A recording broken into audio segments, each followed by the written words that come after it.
Aloha everybody. Just have to adjust the camera. Sorry about that. Okay. Now we are at Fissure 10. Aloha everybody. It's about 5 o'clock in the afternoon. And this is the least amount of steam. Aloha Wilder. Hey, what's going on?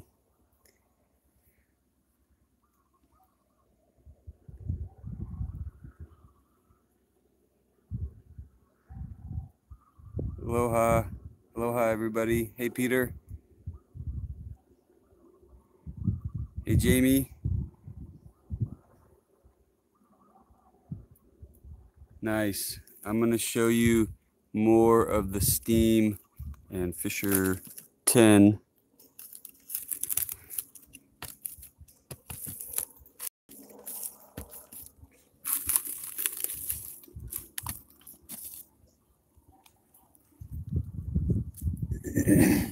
You can see, excuse me, you can see, aloha everybody.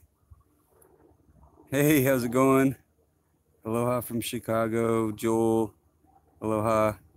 Aloha from Texas. Aloha everybody. Sue from Maui, Ken. Aloha.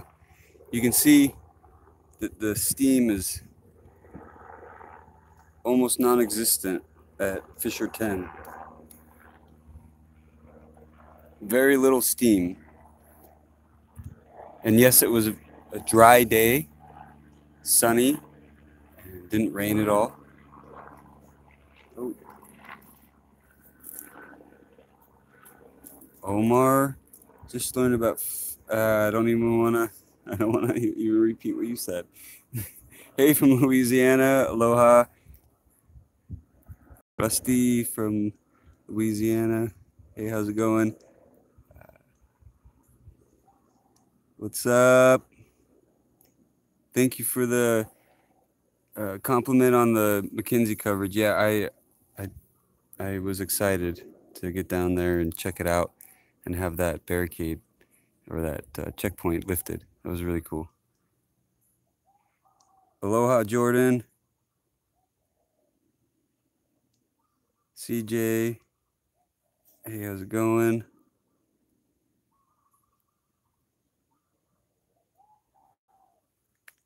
What's up, Christopher? Well, if you can look on the screen, I mean, there's barely any steam. I mean, you know, my last live upload from here, there was just so much steam that it would, you know, roll in and you couldn't really even see. It was like fog on a very foggy day. So it's definitely...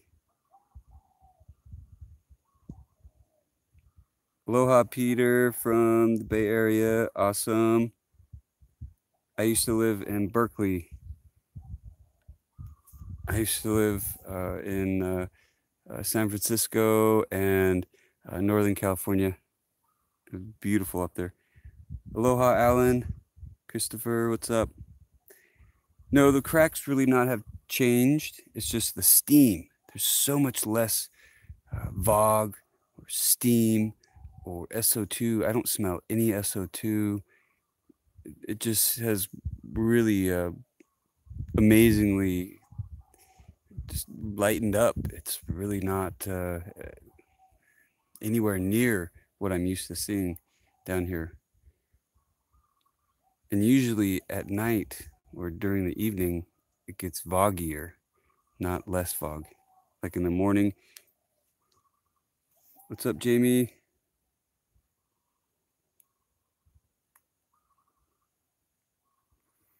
What does it sound like? Frisco's my hometown. Awesome.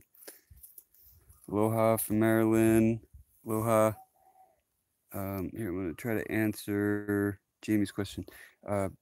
Gabe, when do these Fissure 10 videos, does it make the sound or just the scene? Yeah, there's no sound from Fissure 10.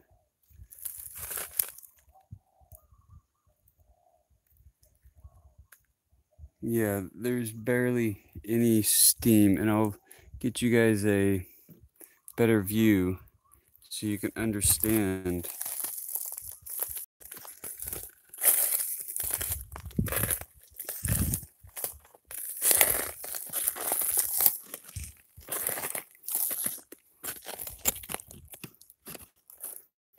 So much less steam.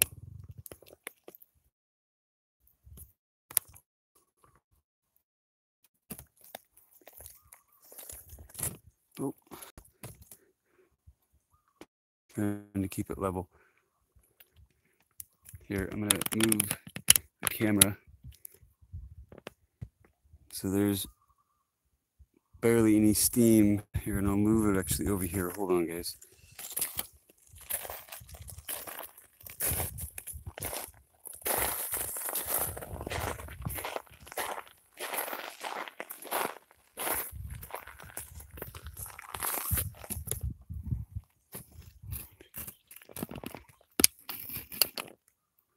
Yeah, see, there's like hardly any steam.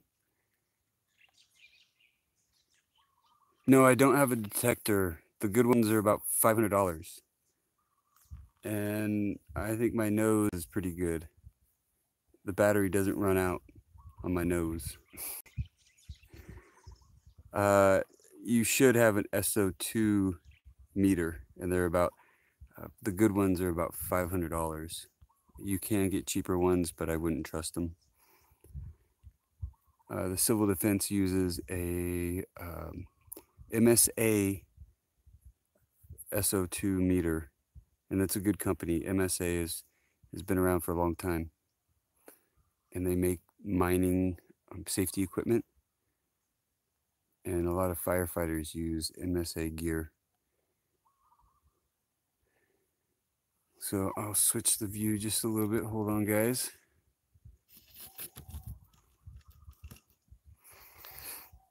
Okay, see how there's just hardly any steam. How little steam there is. It's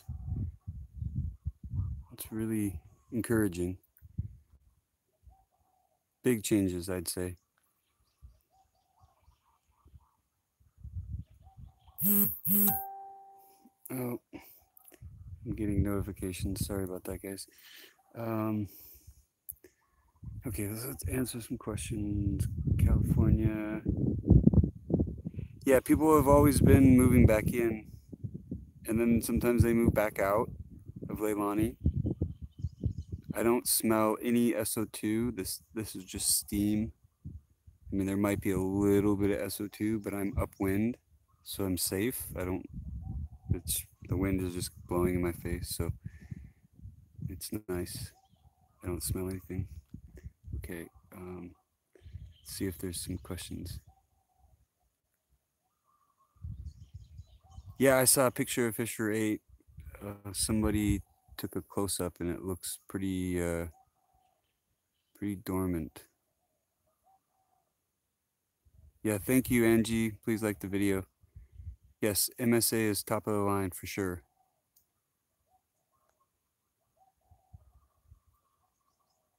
Yeah, I use MSA gas masks. That's what I suggest. They're cheap. You can get them at military surplus. You get a good one for about $100, maybe a little bit less. You know, and you're set.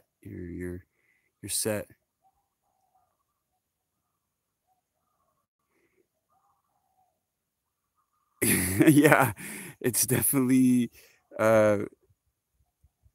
just it's kind of like a symbol of humanity. You know, there's this camper shell right there, and right behind it is a lava fissure with a bunch of trees and dead stuff around it. Kind of like an apocalypse. I like how, you know, it just looks apocalyptic. We've been having crazy amounts of rain. We had about a week of just non-stop rain. We're getting record numbers. Yesterday and today have been really nice, sunny, hot. not too muggy. And it's 5 o'clock. Yep, 5 o'clock in the afternoon. It's Labor Day weekend. Woohoo! Do y'all have tomorrow off? I know I do.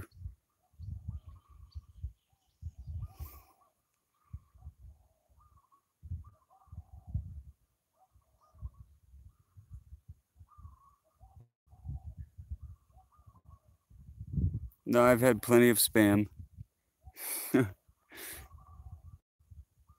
People have sent me plenty of spam.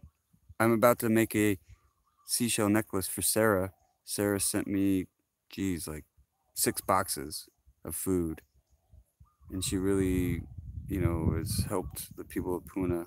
So I'm going to make her a seashell necklace. And I'll put up that video probably in the next few days.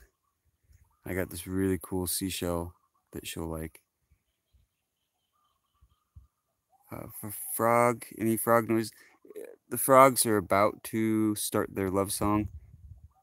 Coqui frogs are nocturnal. Aloha. Oh yes, yes. Sarah sent Cammy some food. Cammy's my cat, the jungle cat. And also I want to give some of that to my neighbor, Greg, and he'd been feeding the cats that were left behind from people that had evacuated. He has stayed the whole time here. And so he was feeding the birds and, he's like the old man with a cat and a stroller. Very much a Dr. Seuss kind of thing going. Oh, it's 5 a.m. where you're at, Andy. Yeah, there's a time difference.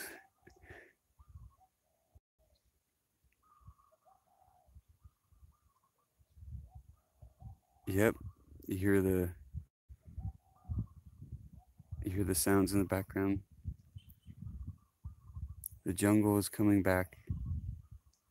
The owls, I would see them flying all over this place. They're hunting. And I think what had happened, and this is why people hit birds of prey on roads, because the birds of prey will use the road to hunt on, because it's easy to get a mouse or something, right? And so on the lava flow, it's just a lava flow, right? And so I've seen the owls flying around. I can imagine it was good hunting. You just have to avoid the SO2 clouds. The poor Pueu, and Pueu is owl, or means owl in Hawaiian.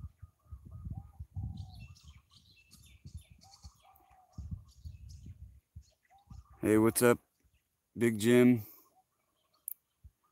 Joy from Oregon at 8 o'clock. Yep, Oregon's beautiful. I have family in Salem.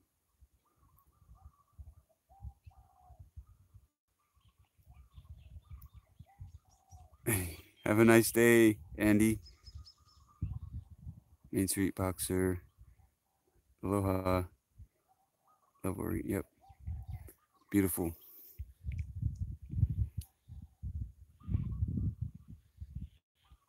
Yeah, so those are some mima birds in the background. And then we have some doves in the background. And the doves are imported. The Japanese imported the doves to eat. And then they became kind of a nuisance. They're everywhere. They eat my chicken food. And they breed. Aloha lady in Kentucky. Thank you, Johnny T. Houston. I'm not in Houston. I can't smell any SO2. It's just steam. Of course, I am upwind. I've got the wind to my back, and I can't smell anything. I mean, there's just very little steam coming up. Now, this could be because it's a dry day, but I am hoping that there's just less magma under this lava tube. So I went down to the 137 Government Beach Road, and I'll have a video up tomorrow for y'all. And I was exploring the lava river down there.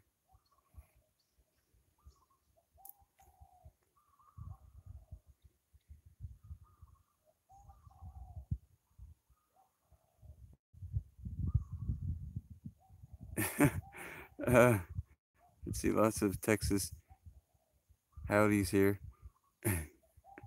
Aloha from Buffalo, New York. New York, New York. Awesome. Buffalo is beautiful. Oh, cool, Johnny. Rainstorm here again. You're flying into Hilo on the 15th. Awesome. So I'm gonna read some questions here. You guys got some questions? Okay, let's see. Stay in. Okay, where we are. Okay, I'm gonna answer some questions. I don't know if anybody really hasn't. My bedtime. Good night, Lisa. Yeah, it's getting late for a lot of y'all. Woohoo! Aloha. Punatik. So this place is called Puna, which in English means spring. So the Hawaiian word for spring is Puna. So there's lots of freshwater springs around here. And so when you say Punatik, it's kind of like a lunatic that lives in Puna. So it's kind of catchy. It was kind of back in the day it was a derogatory term, but now it's turned into a I don't know, an anthem or a just a saying. People are proud to be Punatic sometimes. It's okay, I mean, Puna's beautiful. It's risky. Growing up here, you have to realize that nothing lasts forever, and this eruption is a very good example of that. Nothing lasts forever. I've seen my fair share of people's property get covered in 100 feet of lava. So yeah, I talked to somebody today along the Red Road that lost their property in Kupo'o. So it was interesting. I had an interesting day today, and the video will be up tomorrow. Just got done editing it. So where you guys? Shoot, another notification. I gotta turn off those notifications. Okay, I'm gonna read some of these. Hasn't this been going on about 4 months? Yeah, about 4 months. It's paused, I think, for a while now. I'm not sure the official pause date, because they did pause it and then it reactivated a little bit. So yeah, we're going on like 4 months. And this could last another couple months. So in total, it's probably going to go for like 6 months, because we still have to deal with the SO2 and the steam. But this is the least amount I've seen at Fissure 10. So I'm going to answer some questions. You guys, Main Street, thanks. What's up? I wonder if it means from the tick. Johnny P. Okay. Yeah. I don't know who owns the property under Fissure 8, but that'll be an interesting story to tell. If somebody owns, I imagine there's quite a few people that own property under Fissure 8. It's a pretty big fissure. So this is definitely a big change. If you're just joining the live stream, there's very little steam and basically no SO2 that I'm smelling in this area, in the immediate area of Fissure. Okay, let's read some comments.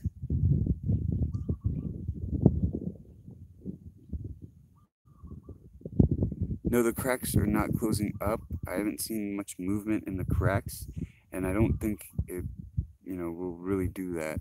I think my buddy is going to have to fill these cracks in that are on his property. He's just going to have to, get some gravel or some cinder and just pour cinder down these cracks. I mean, they might move a little bit, but I think that would take like earthquakes to move them or something drastic.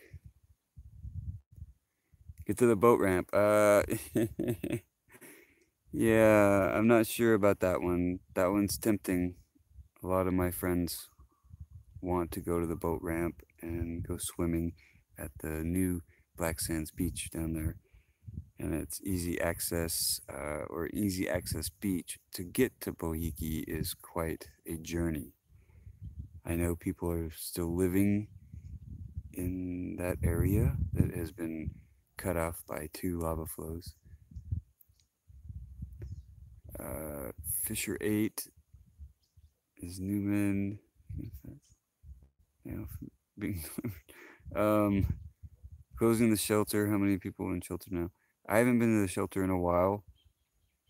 Yes, I heard that they were closing the shelter. I have to go check that. I'm not quite sure how many people were there. Too many people and for too long. Somebody committed suicide there. It's a very bad place. Lots of theft and just bad energy at the shelter. Watching from Oregon, aloha. BRSRC. He lived on Leilani Street for 5 years in the late 90s. South of 8, my dad built. Wow. Yeah, now it's gone. Yeah, Leilani is pretty much all gone. Leilani Street in Lower Leilani. There's a very small portion of it that's still left, but it's pretty much all gone. I think there's maybe like 5 houses left on Leilani Street.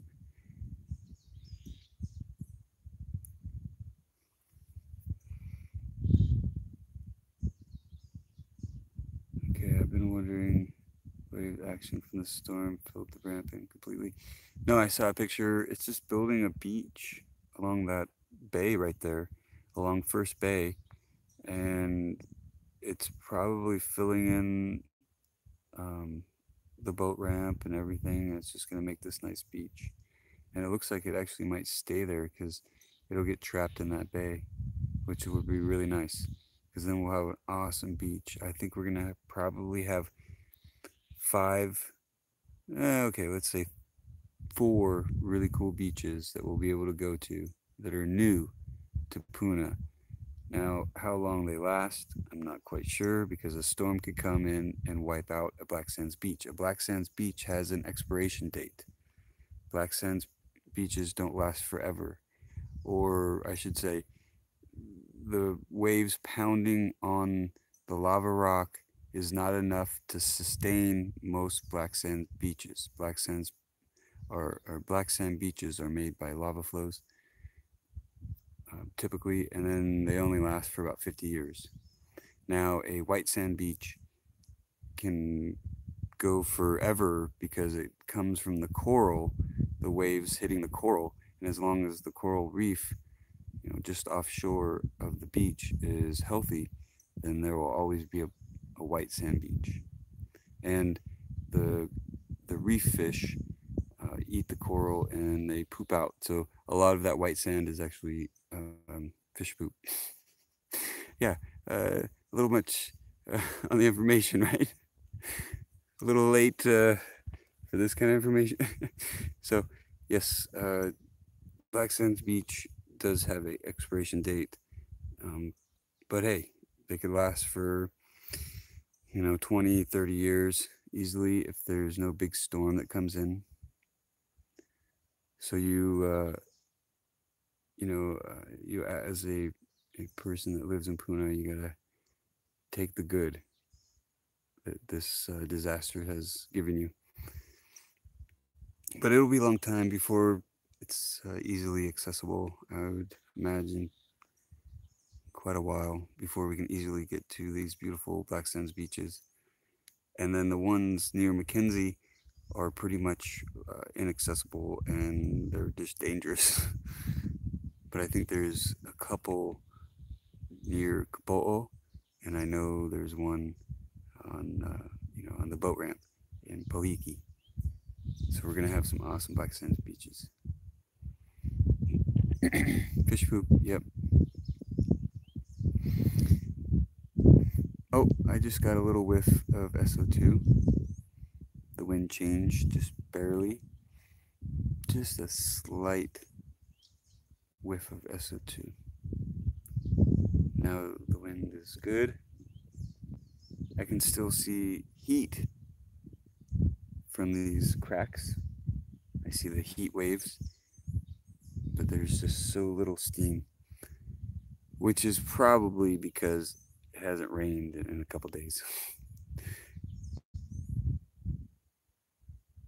Triggerfish chew rocks and pebbles. Yep. Yeah, I've caught quite a few triggerfish out here.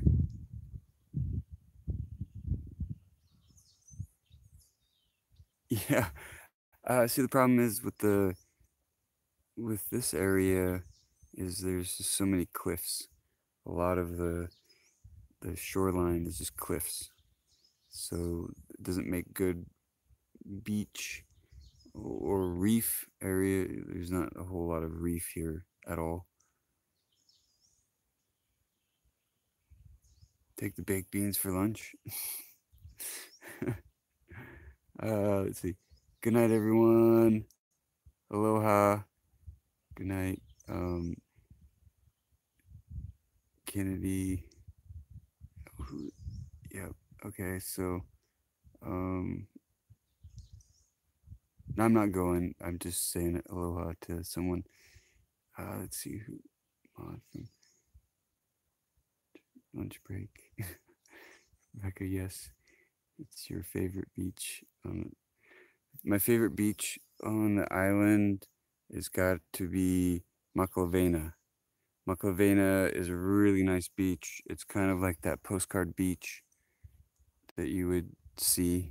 It's surrounded by lava flow, but it's beautiful. So Maklavena. It's on the Kona side.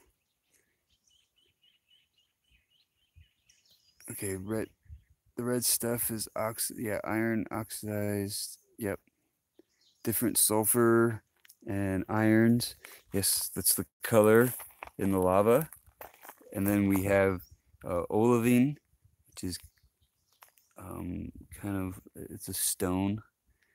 So you can find lava rock with these like green, they look like emerald, or they're called Hawaiian diamonds, but they're actually not worth anything.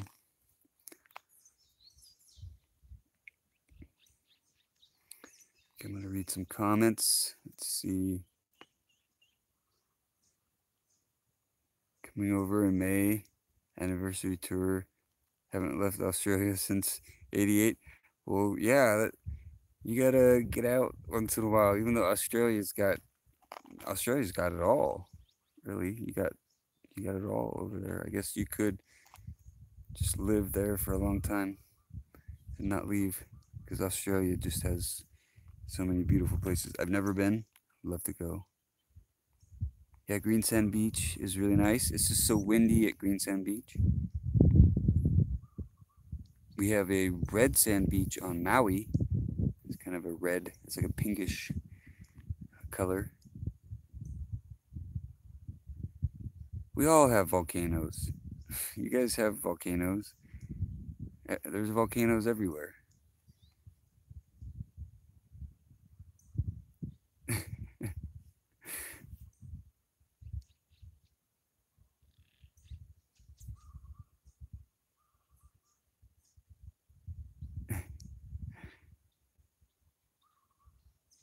Okay, so let's see. Yeah, thank you, Debbie. That would be awesome. If yeah, I have a link to my GoFundMe. That would be awesome. Thank you for bringing that up. I keep on getting these notifications. I'm sorry about that. I forgot the exact number of the amount of lava that came out of Fissure 8, but it was a lot. It was record breaking. I think it was like 20 years worth of a typical eruption that has been, that has happened in the past couple hundred years. So it's definitely record breaking. Records for like 200 years. That's how much lava came out of Fissure 8. And there was Pu'u'o'o, to give you an example, I believe, don't quote me, almost the whole eruption of Pu'u'o'o, which was about 35 years, didn't amount to as much lava as Fissure 8. But I think it was more like 20 or 25 years worth. I'm not quite sure. But I can just reassure you that it was a ridiculous amount. Like once in a lifetime amount. We'll probably never see this amount of lava. Or hopefully not. Once in a lifetime. I mean, I've seen a lava flow a mile long and 100 feet high. And that wasn't as much as what Fissure 8 emitted or erupted. It's a lot of lava. Yes, Big Daddy 8. Thank you. Yep, hit the like button. Hit the like button. Thank you. That'd be awesome. Beautiful Sunday evening. It's 5:24 here. Oh, my battery's dying, so I'm gonna have to go soon. Getting all those notifications and live streaming eats up the battery. Fissure 8 is Latin for, yeah, I get that one. Lava cane. Yeah, you can make a cane for walking on the lava so you don't fall in. You can make a stick so you can, like, test the ground ahead of you before you step, because you could fall in. You gotta have a lava cane if you're gonna walk on the fresh lava, but you can't because it's illegal. You have to stay 50 yards away, or you'll get a ticket or go to jail. Yeah, Jan, it was amazing. It was a once in a lifetime. Yeah, there's more hurricanes. Hurricane season is not over. We're still looking for hurricanes. It's beautiful weather right now. So nice. It was so beautiful today. It was a little hot, but I'm not complaining because that was awesome today. It was, so if you're just joining, the amount of steam at Fissure 10 has decreased considerably. If you can tell by the picture and you've watched my other live streams from Fissure 10, this area has decreased steam amounts for sure. And I don't smell too much SO2. Hurricane comes surprising that everybody walks and talks. They even let you walk or talk. Yeah, it's amazing with the rules and everything. I had a discussion with a cop today. He was giving out tickets for people parking along the road to go walk and see the lava. As they lifted the checkpoint, they're going to be looking for easy money. So they're going to start handing out citations and parking tickets and speeding tickets and seatbelt tickets and, you know, all sorts of tickets.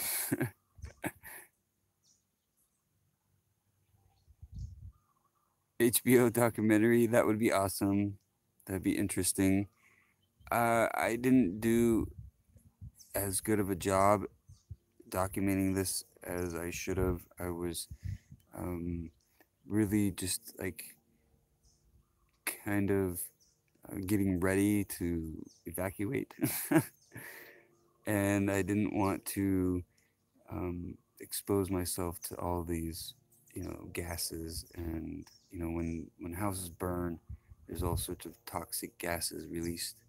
So I didn't want to film any houses being burnt. I've said that before. It's sad as well. You want to help. I have not got a ticket. A friend of mine, Jeremiah, got a ticket, and maybe I'll have him on one of my live streams talking about a ticket he got at Mackenzie Park a couple of months ago, I think, maybe a month and a half ago. Here's a tourist helicopter. It's flying over.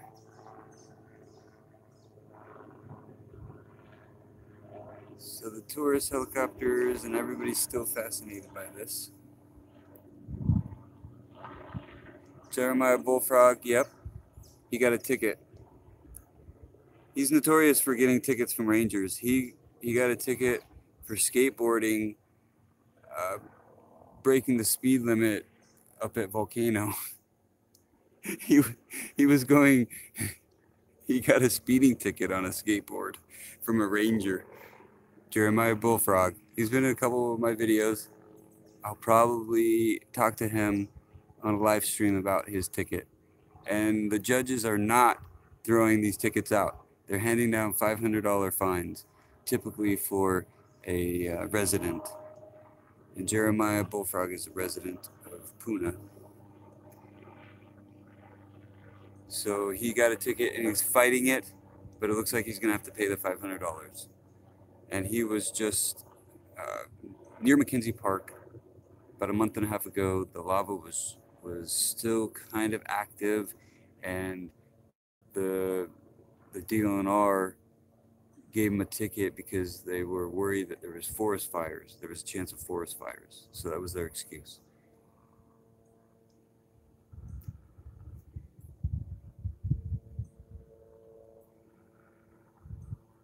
Yeah, there's a lot of helicopters. I mean, there's 2 right now that are flying around, maybe 3, but I see 2. I hear 3. So yeah, lots of helicopters. It's kind of, you think about it, it's like a lava disaster zone, so I guess it makes it interesting.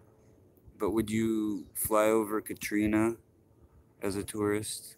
Would you fly over the wildfire damage in California as a tourist?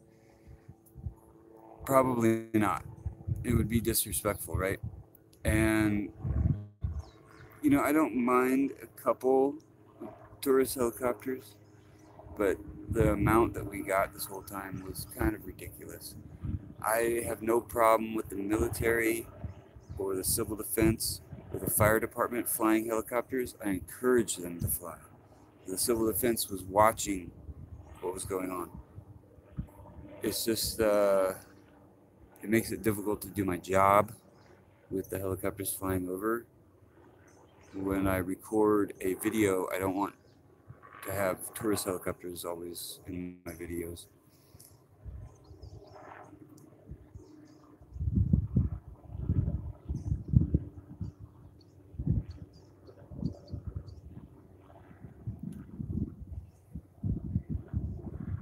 Yeah, okay, I'm gonna answer some questions here. Big Brother, Big Brother is a little ridiculous. I'm not sure.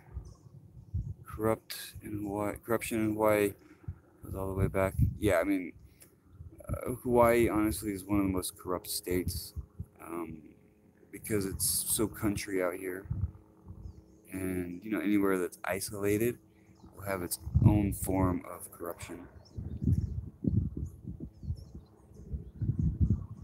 Yeah, I mean it goes back a ways,